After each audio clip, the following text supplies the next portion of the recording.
क्या मेरे देश में चमड़ी के रंग के आधार पर लोगों की योग्यता तय होगी?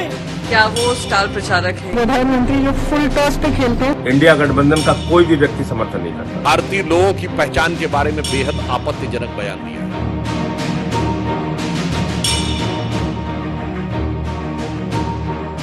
भारत में ईस्ट के लोग चाइनीज और साउथ वाले अफ्रीकन दिखते हैं। लोकसभा चुनाव के बीच ऐसा रंगभेदी बयान देने के बाद सैम पित्रोदा ने बुधवार शाम इंडियन ओवरसीज कांग्रेस के अध्यक्ष पद से इस्तीफा दे दिया। हालांकि इस्तीफे से पहले ये बयान देकर सैम पित्रोदा ने एक बार फिर कांग्रेस को मुश्किल में जरूर डाल दिया है। देश में लोकसभा चुनाव का माहौल है, ऐसे में किसी के मुंह से निकली कौन सी बात कितनी दूर तक जाएगी कोई नहीं जानता। लेकिन सैम पित्रोदा तो रुकने का नाम ही नहीं ले रहे। विरासत टैक्स पर बयान देने के बाद उन्होंने भारत की विविधता को लेकर बयान दिया है। सैम पित्रोदा ने अंग्रेजी अखबार द स्टेटमेंट्स को दिए एक इंटरव्यू में विविधता पर बयान दिया, जिसमें उन्होंने कहा था कि भारत में ईस्ट के लोग चीनी, वेस्ट के अरेबियन, नॉर्थ के श्वेत और साउथ के अफ्रीकन जैसे दिखते हैं। पित्रोदा के बयान पर प्रधानमंत्री मोदी ने भी सवाल दागने शुरू कर दिए। चुनावी माहौल में चिंगारी भड़काने के लिए सैम पित्रोदा का ये बयान काफी था। पित्रोदा का ये बयान जब सोशल मीडिया पर जंगल की आग की तरह फैला तो पीएम मोदी तेलंगाना के वारंगल में सभा कर रहे थे। पीएम मोदी ने उसी वक्त इस मुद्दे को पकड़ लिया। क्या मेरे देश में चमड़ी के रंग के आधार पर लोगों की योग्यता तय होगी? क्या चमड़ी के रंग का खेल शहजादे को किसने इजाजत दी है?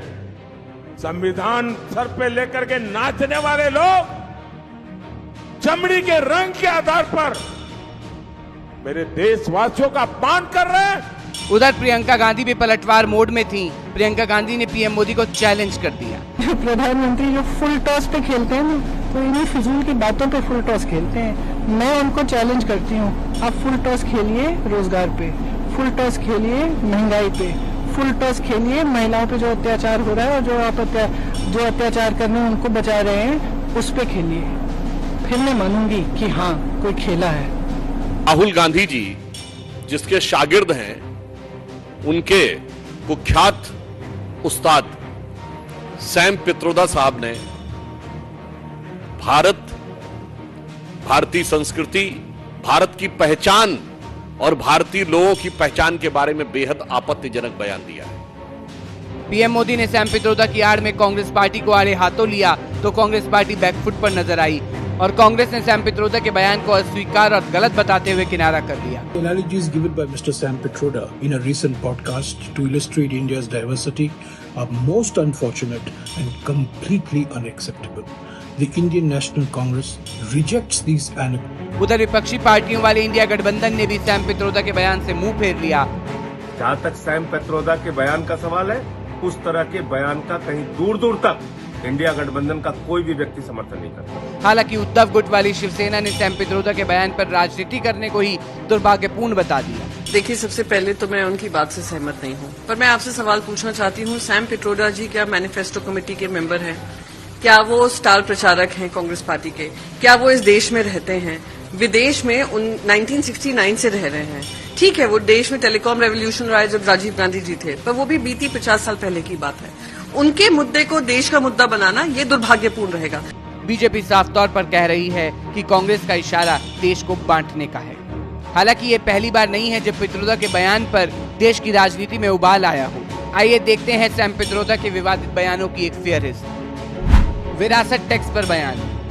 सैम पित्रोदा ने 23 अप्रैल को भारत में अमेरिका की तरह विरासत टैक्स लगाने की बात की थी और उनके इस बयान के बाद बीजेपी को लोकसभा चुनाव में कांग्रेस को घेरने के लिए बैठे बिठाए एक मुद्दा मिल गया था। विरासत टैक्स जैसे बयानों से पहले भी सैम पित्रोदा कई ऐसे बयान दे चुके हैं जो उनकी पार्टी के लिए मुसीबत बन गए थे। पित्रोदा के बयान पर कांग्रेस की सफाई।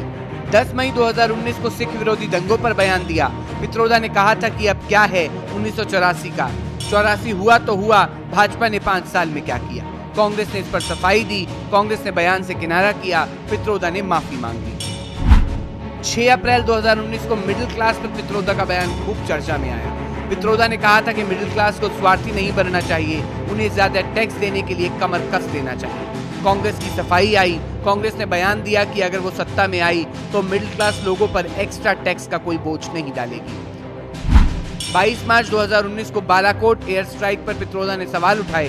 पित्रोदा ने कहा कि ऐसे हमले होते रहते हैं, कुछ आतंकियों ने हमला किया, इसकी सजा पूरे पाकिस्तान को क्यों दी जा रही है? ये गलत है कि कुछ लोगों की गलती के चलते हम पाकिस्तान के हर नागरिक को दोषी ठहराएं। 6 जून 2018 को पित्रोदा ने कहा कि मंदिर से रोजगार नहीं मिलेगा। पित्रोदा बोले कि भारत में बेरोजगारी, महंगाई, शिक्षा जैसी समस्याओं के बारे में कोई बात ही नहीं करता। हर कोई राम, हनुमान और मंदिर की बात करते हैं। मंदिर बनाने से आपको रोजगार नहीं मिलेगा। विवादों की लंबी फेहरिस्त के बीच सैम पित्रोदा ने इंडियन ओवरसीज कांग्रेस के अध्यक्ष पद से इस्तीफा तो दे दिया है, लेकिन पित्रोदा के बयानों से कांग्रेस को जो जख्म मिले हैं उनकी भरपाई इन चुनावों में हो पाएगी या नहीं, ये तो 4 जून के बाद ही पता लगेगा।